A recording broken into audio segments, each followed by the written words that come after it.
안녕하세요. 우리 요절을 한번 같이 읽읍시다.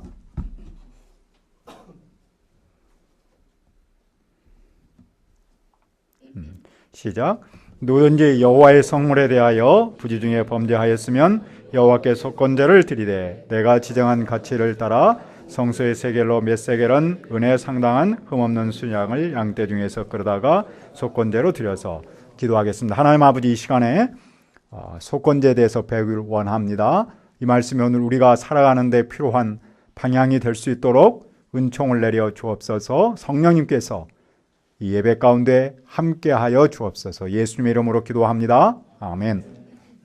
우리는 그동안 5가지 제사에 대해서 배우고 있는데 오늘이 그 마지막 제사인 속건제입니다. 속건제의 원리는 무엇이고 오늘 우리에게 주는 뜻은 무엇입니까? 첫째, 속건제는 하나님의 것에 대해서 모르고 침해할 때 드립니다. 5장 15절을 다시 한번 봅시다. 누구든지 여호와의 성물에 대하여 부지 중에 범죄하였으면 여호와께 속건제를 드리되 네가 지정한 가치를 따라 성소의 세겔로 몇 세겔 은혜 상당한 흠없는 순양을 양떼 중에 끌어다가 속건제로 드려서, 여기서 여호와의 성물은 하나님의 거룩한 것, 즉 하나님의 소유를 말합니다. 예를 들면 하나님의 소유는 뭐겠습니까? 사실은 모든 것이 다 하나님의 소유입니다. 그래서 여기서는 제한시켜서 성소로 제한합니다. 또 성소에 있는 비품들은 하나님의 것이겠죠. 또 제사장에게 드렸던 제물, 음식, 이런 것이 하나님의 것입니다. 또 아직 드리진 않았지만 하나님께 드리려고 보관하고 있는 것, 그것도 하나님의 것입니다. 예를 들어서 11조 헌금이 되겠죠. 또는 우리의 아들, 딸, 나의 생명, 나의 서원, 이런 모든 것들이 다 하나님의 것입니다. 그런데 어떤 사람이 하나님께 드리려고 했는데 깜빡 잊어버리고 안 드릴 수 있습니다. 하나님께 헌금하려고 했는데 물건 사러 갔다가 모르고 그냥 옷을 사 입는 경우가 있습니다. 또 하나님의 사역에 시간을 드리려고 했지만 노는데 정신이 팔려서 시간을 다 써버렸습니다. 아이를 가졌을 때는 그 아이를 하나님께 바치겠다고 서원했지만 아들이 크고 자라다 보니까 내가 그런 했다는 사실을 잊어버렸습니다. 또 성소에 와서 열심히 이것저것 하다가 성소의 비품을 발로 차서 깬 경우도 있습니다. 그런 여러 가지 것들이 있겠죠. 실수로. 그런 경우에는 무엇을 해야 합니까? 여호와께 속건제를 드려야 합니다. 여기서 건이라는 말은 우리말로는 허물 건자라고 그러네요. 그러니까 허물을 없애는 제사다. 그런데 히브리 말로는 보상이라는 뜻이 담겨 있어요. 보상은 남에게 끼친 손해를 갚는다라는 뜻입니다. 나라가 적법한 행위로 국민에게 가한 재산상의 손실을 갚아주기 위해서 주는 돈을 보상금이라고 말하죠. 따라서 속건제라고 쓰지만 사실은 보상의 제사라고 읽습니다. 그러니까 속건제는 누군가가 모르고 잘못하면 그에 대한 책임을 지고 그 대가로 일정액을 보상하는 제사입니다. 그래서 속건 제물을 드릴 때는 제사장이 그 피해에 따른 값을 먼저 정하는데 그 값은 성소에서 사용하는 화폐 단위로 정하지요. 제사장이 값을 정하면 제사자는 그 값에 해당한 숫양을 잡아서 드립니다. 그런데 속건제를 드릴 때 무엇도 함께 드려야 합니까? 16절을 읽읍시다. 시작. 성물에 대한 잘못을 보상하되 그것의 5분의 1을 더하여 제사장에게 줄 것이요 제사장은 그 속건제의 수량으로 그를 위하여 속죄한즉 그가 사함을 받으리라. 속건제를 드릴 때는 성물에 대한 잘못을 보상하면서 그것의 5분의 1, 즉 20%를 더해서 드려야 합니다. 예를 들면 이런 것이죠. 어떤 사람이 11조로 10만 원을 헌금하려고 했는데 잊어버리고 안 했어요. 그럼 나중에 어떻게 해야 해요? 그 10만 원을 다시 헌금해야겠죠. 근데 10만 원만 헌금하면 안 되고 거기에 5분의 1, 즉 20%, 그럼 5천 원이죠. 그러니까 10만 5천 원을 헌금하라. 그렇게 하나님께서 정했어요. 그러면 제사장은 그것을 보고 속죄하고 그 사람은 용서받습니다. 여기서 중요한 것은 5분의 1을 더한다는 것이죠. 여기는 무슨 뜻이 있을까요? 참 회개는 물질적 피해 보상과 함께 이루어진다는 것입니다. 물질적 피해 보상 없이 완전한 영적 회복을 이룰 수 없다는 것입니다. 물질적 보상은 회개의 구체적 표현입니다. 이것은 예배와 삶의 일치성을 강조하고 있는 것이죠. 다른 한편으로는 하나님의 성물에 대해서 아주 귀하게 여기라는 겁니다. 하나님의 것에 대해서 함부로 여기지 말고 하나님의 것으로 정해졌다면 그것에 대해서는 아주 철저하게 관리하고 또 그것을 하나님께 어떤 일이 있어도 드리라는 겁니다. 하나님의 것으로 소중하게 여기는 마음을 간직하기를 원하고 있습니다. 우리가 알고 있듯이 예수님께서 바리새인의 외식에 대해서 성경에서 몇 번 책망하셨죠.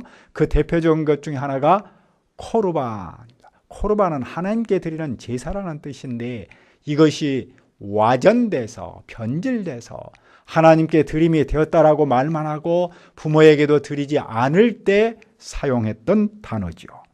바리새인은 말로는 하나님께 드림이 되었다라고 말하면서 실제로는 드리지 않았습니다. 그들은 하나님께도 드리지 않았고 부모에게도 드리지 않았습니다. 그들은 자기 자신에게만 드렸습니다. 예수님은 그것을 죄라고 야단치셨습니다. 이 원리를 우리가 어떻게 적용할 수 있을까요? 예수님을 믿지 않은 사람은 사실은 자기가 가지고 있는 것을 다 자기 것으로 생각해요. 심한 사람은 남의 것도 자기 것으로 막 생각하고 갖다 써버리죠. 물질은 물론이고 시간과 생명과 아들, 딸, 이 모든 것을 다 자기 거라고 주장하면서 삽니다. 그러나 예수님을 믿는 사람은 그렇게 생각하지 않습니다. 예수님을 믿는 사람은 나의 시간과 물질과 생명 그리고 나의 귀한 아들, 딸들조차도 다 하나님의 것이라고 고백합니다. 그리고 그것을 하나님께 드려야 한다고 말하죠. 문제는 현실에서 그것을 그대로 실천하는 경우가 많지 않다는 겁니다. 생각, 말 이런 것들을 우리가 잊어버리고 기억하지 못하고 살기 때문이죠. 그러나 만일 어떤 사람이 여호와의 계명 중 하나를 어기면 비록 모르고 했더라도 벌받습니다. 하나님 앞에서는 잊어버림이나 실수를 정당할 수 없죠. 그는 흠없는 수양 한 마리를 제사장에 가져가서 속건 제물로 바쳐야 합니다. 그러면 제사장이 속죄하고 우리는 용서받습니다. 다시 말해서 하나님과 관계의 회복을 이루는 것이죠. 하나님을 깊이 신뢰하며 살 수 있는 것이죠. 다시 말하면 하나님께서 우리에게 주시는 더 큰 은총과 복을 누리며 살 수 있습니다. 한나 선교사가 대학생 때 예수님을 믿었는데 그의 어머니는 그때 매일 우리 모임에 와서 성경 공부를 하지 못하도록 여러 모양으로 압력을 넣었습니다. 목소리를 높이기도 했고 또 저에게 개인적으로는 사정도 하고 또 아주 상당히 강압적으로 대하기도 했습니다. 그런데 그 둘째 딸 동생이 대학에 가서 성경을 공부하고 헌신적으로 살았는데 별로 그냥 내버려 뒀어요. 그러니까 그 어머니는 예수님을 못 믿게 한다기보다도 딸에 대한 애정 때문에 그랬다고 생각을 했습니다. 다시 말해서 그분이 원하는 것은 신앙생활보다도 자기의 그 소중한 딸을 모임에 뺏기고 예수님께 뺏긴다고 생각했던 것입니다. 왜냐하면 그만큼 큰 딸을 사랑했고 엄마 존재 자체였다고 생각합니다. 그런데 그랬던 그 큰 딸 때문에 그 어머니가 예수님을 믿었습니다. 아버지가 하나님 나라로 가셔서 유로 예배를 했는데 그 어머니가 제 곁에서 예배를 함께 했습니다. 그분이 정말로 사랑했던 큰 딸을 하나님께 드린 것이죠. 근데 그 하나님께 드림으로 말미암아 그 개인의 삶과 그 가정의 삶이 완전히 바뀌었습니다. 하나님과 아주 놀라운 관계 회복을 이루고 신뢰를 이룬 모습을 보았습니다. 내 것이 아닌데 내 것처럼 가지고 있거나 내 것이 아니라고 생각은 하면서 내 것처럼 가지고 있는 사람, 하나님과 관계를 맺어갈 수가 없습니다. 그럴 때 우리는 하나님께 속건제를 드리면 풀립니다. 하나님과 관계 회복을 이룰 수 있는 것이죠. 둘째, 속건제는 이웃의 것을 일부러 침해했을 때 드립니다. 자, 6장 2절을 읽읍시다. 시작. 누구든지 여호와께 신실하지 못하여 범죄하되 곧 이웃이 맡긴 물건이나 전당물을 속이거나, 여기서 여호와께 신실하지 못하다는 말은 하나님께 성실하지 못하게 행동한다, 즉 죄를 짓는다라는 뜻입니다. 여기서 중요한 사실은 여호와께 죄를 지은 사람이 누구에게도 죄를 짓습니까? 이웃에게도 죄를 짓습니다. 하나님과 신실한 관계 회복이 이루어지지 않으면 그 사람은 이웃과도 신실성을 잃어버릴 수밖에 없다는 것입니다. 그 점에서 볼 때 윤리의 부재는 신앙의 부재에서 나옵니다. 윤리의 미성숙은 신앙의 미성숙에서 나오죠. 말을 바꾸면 우리의 삶의 성숙은 하나님과의 성숙한 관계에서 나옵니다. 하나님께 신실하지 못한 그들이 이웃에 대해서 무슨 죄를 짓습니까? 당시 사람은 양떼를 치기 위해서 오랫동안 집을 떠났습니다. 그때 믿을 만한 친구에게 자기 집에 있는 모든 세간 살림이라든지 소중한 것을 다 맡기고 떠났습니다. 근데 그래서 무슨 계약서를 쓰는 건 아니죠. 왜냐하면 서로 신뢰하기 때문입니다. 그런데 돌아와서 그 친구에게 내가 맡긴 물건을 달라고 했는데 어떤 놈은 오리발을 내밉니다. 자기가 그 재산을, 친구의 재산을 먹어버리죠. 심지어 도둑질도 하고 강제로 뺏기기도 했습니다. 어떤 사람은 남이 잃어버린 물건을 돌려주지 않고 자기가 가진 경우도 있습니다. 그런데 그 모든 일들이 다 여호와의 이름으로 행해졌습니다. 그러나 그런 일 중 하나라도 행하면 그것은 여호와께 죄를 짓는 겁니다. 이런 사람은 어떻게 합니까? 5절을 봅시다. 그 거짓 맹세한 모든 물건을 돌려보내되 그 본래 물건의 5분의 1을 더하여 돌려보낼 것이니 그 죄가 드러나는 날에 그 임자에게 줄 것이요. 어떤 사람에게 죄가 드러나면 그는 반드시 훔친 물건이든지 강제로 뺏어서 가진 물건이든지 맡은 물건이든지 주운 물건이든지 돌려줘야 합니다. 돌려줄 때 그냥 돌려주는 것이 아니라 그 물건 값의 20%를 더해서 돌려줘야 합니다.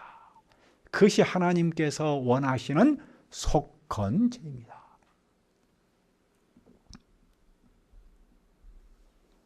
그런 후에 무엇을 해야 합니까? 그 물건 값을 배상만 하는 것이 아니라 속건제도 드려야 합니다. 그는 제사장이 지정한 가치대로 흠없는 수장을 드려야 하는 것이죠. 그러면 제사장은 마침내 그에게 용서를 선언합니다. 여호와께서는 어떤 죄를 지었을지라도 회개하고 그 회개의 표현을 베풀면 용서합니다. 알고 지은 죄일지라도 정말로 진정한 회개를 하고 거기에 대해서 회개의 표현을 하면은 하나님은 용서하지 못할 일이 없습니다. 우리는 그 임자에게 보상한 후에 하나님께 속건 제물을 드리는 것을 통해 어떤 원리를 배울 수 있습니까? 이웃과의 관계 회복, 즉 공동체성의 중요성을 배웁니다. 공동체에서 동역자끼리의 신뢰가 얼마나 중요한가, 하나님께서 공동체의 신뢰 관계를 얼마나 소중하게 여기는가를 알 수 있지 않습니까? 공동체에서 구성원끼리 일어난 물질적 피해는 공동체를 파괴하기 때문입니다. 그래서 그것을 죄로 여기는 겁니다. 구성원과의 관계를 회복하려면 먼저 무엇을 해야 합니까?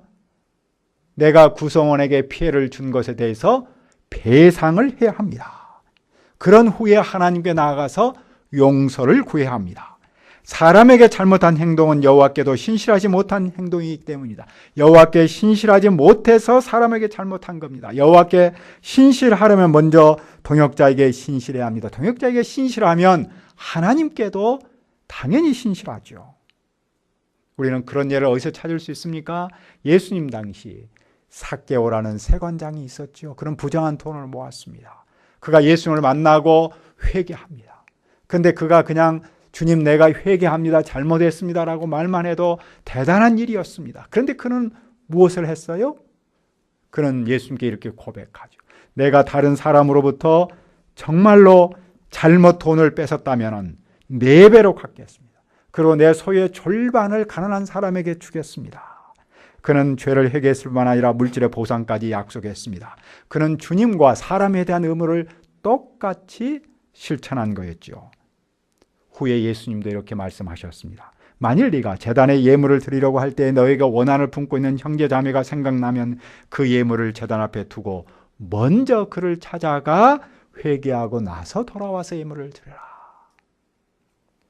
바울 사도가 이것을 그대로 실천합니다. 바울 사도가 로마의 감옥에 갇혔을 때 오네시모란 청년이 있었습니다. 그는 사도를 통해서 예수님을 믿었습니다. 그는 본래 빌레몬의 노예였는데 주인의 돈을 훔쳐 도망친 사실을 고백했습니다. 바울은 그 고백을 듣고 너 정말 훌륭하다라고 칭찬하는 것으로 그치지 않고 네가 감옥에서 나가면 빌레몬을 만나서 용서를 구하라고 도왔습니다. 오네시모 편에서 볼 때 그것은 사실은 쉽지 않습니다. 왜냐하면 노예가 주인 도망친 것도 죽을 죄인데 돈까지 훔쳤으니 그것은 정말 큰 일이었기 때문입니다. 바울 사도는 주인 빌레몬에게 이렇게 편지했죠. 오네시모를 용서해라. 오네시모가 가지고 온 돈을 내가 나가면 갚아줄 수도 있다. 바울 사도는 오네시모를 정말로 사랑했고 속건재를 원하시는 하나님의 마음을 깊이 영접했던 것이죠. 오늘 우리에게 주는 의미는 무엇입니까?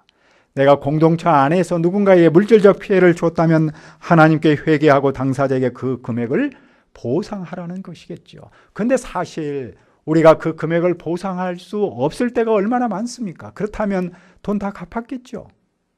상처를 주지 않았겠죠. 어떻게 해야 합니까?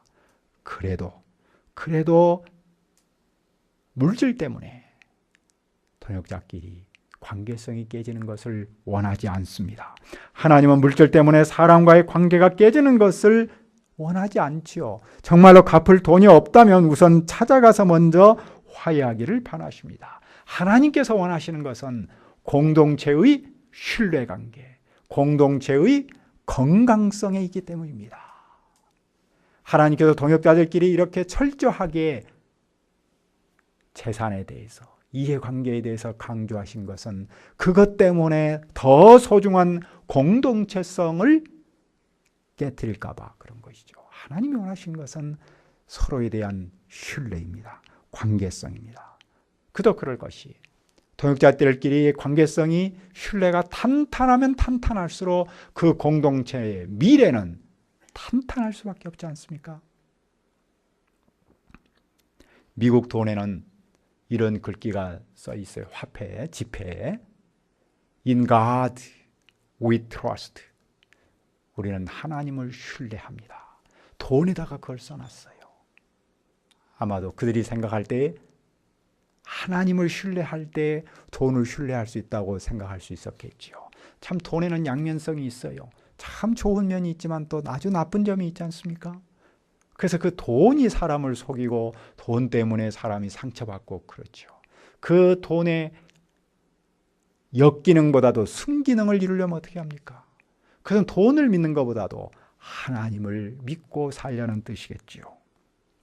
그만큼 공동체 속에서의 신뢰관계가 중요합니다. 그런데 그 신뢰관계는 하나님을 신뢰함으로부터 시작하는 것이죠.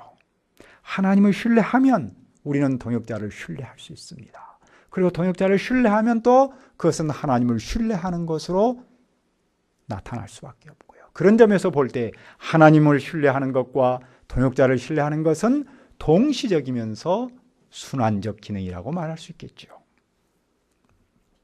우리는 공동체에서 동역자에게 아픈 일이 있거나 기쁜 일이 있을 때 마음과 물질로 격려하며 함께합니다. 현대의 개인주의 사회에서 또 바쁜 사회에서 동역자에게 관계성을 맺고 그들과 함께 한다는 것은 쉬운 일은 아닙니다. 또 우리가 그런 일을 하는 것은 그들에게 내가 무슨 피해를 주었기 때문에 꼭 그렇게 하는 것만도 아닙니다. 그 뿌리에는 무엇이 있습니까? 바로 공동체성이죠. 동역자와 깊은 신뢰 관계를 맺고자 하는 것이죠. 우리가 아무리 개인주의 시대가 있고 또 바쁠지라도 적극적인 행함을 통해서 하나님과 또 동역자와의 관계가 이루어지고 더 나아가서 우리의 공동체는 더욱 견고해진다는 것을 배울 수 있습니다. 우리가 그런 일을 어떻게 할 수 있습니까? 예수 그리스도 십자가의 대속을 믿음으로 할 수 있습니다. 예수 그리스도는 당신의 몸을 하나님께 드림으로써 내가 하나님께 끼친 손해를 보상하셨습니다. 여호와께서 예수님을 때리고 찌르신 데는 여기엔 뜻이 있었습니다. 그 뜻을 따라 그분은 당신의 생명을 속건 제물로 드렸습니다. 그러니까 예수님의 고난은 대속적 고난이며 하나님을 향하여 내가 끼친 손해를 배상하신 것이죠. 그분의 죽음은 인간의 죄로 인한 피해를 하나님께 완전히 배상한 겁니다. 십자가에서 희생당하신 예수 그리스도의 생명은 우리 죄값에 대한 보상이며 또한 배상입니다. 배상은 알고도 하는 게 손해를 끼친 것이 배상이죠. 그러므로 누구든지 예수님을 믿음으로 죄 용서를 받습니다. 하나님은 물론이고 동역자와 신뢰를 이루어서 탄탄한 공동체를 만들어갈 수 있습니다. 오늘 우리가 드리는 속건제의 핵심은 무엇입니까? 바로 예수 그리스도께서 나를 위해서 십자가에서 그 몸으로 죄값을 지급하셨다는 사실을 믿는 것. 그것이 예수님께서 나의 죄를 위해서 보상하시고 배상하셨다는 사실을 믿는 겁니다.